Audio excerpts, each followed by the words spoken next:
without suspicion or hatred. In the ring, our opponents can gouge us with their nails or butt us with their heads and leave a bruise. But we don't denounce them for it or get upset with them or regard them from then on as violent types. We just keep our eye on them. Not out of hatred or suspicion. Just keeping a friendly distance. We need to do that in other areas. We need to excuse what our sparring partners do and just keep our distance without suspicion or hatred. Marcus Aurelius. In our travels, as fighters and as human beings, we will frequently encounter other persons working at cross purposes from us. In the ring, these encounters are very raw and easy to identify. For example, a training partner may want to prevent us from getting the upper hand in sparring, or an opponent in a match may show us no mercy. As we humans work for our own interest, these battles necessarily lead us into conflict with others. Nonetheless, it is quite useless to involve your ego in such situations.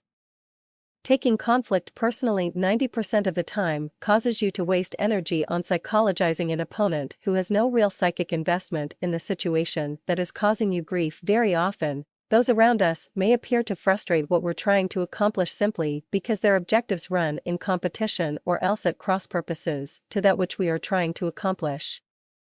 Either we share objectives and simply find ourselves blocking someone's path.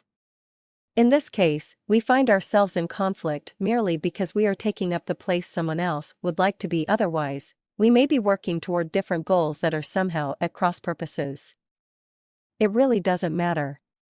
The fact is that in the course of our lives we will and often do encounter resistance or seemingly inexplicable behavior from other human beings who are in some way preventing us from reaching our goals. When a situation such as this occurs, it is vital not to take things personally. In the ring, you try to knock out the fighter in front of you. You are not considering that the girl in the other corner may be someone's girlfriend or daughter.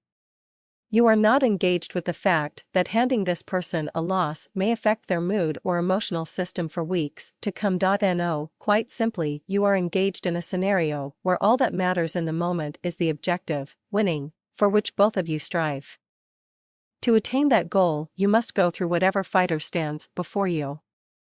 And so you act on the person in as you would on an object, moving, displacing, or countering them as best you can to attain your goal. You have no personal battle with them.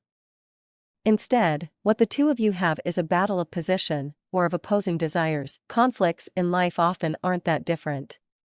With coworkers or in a relationship situation, very often humans act out all sorts of behaviors that seem unfair, inconsiderate, and/or inexplicable.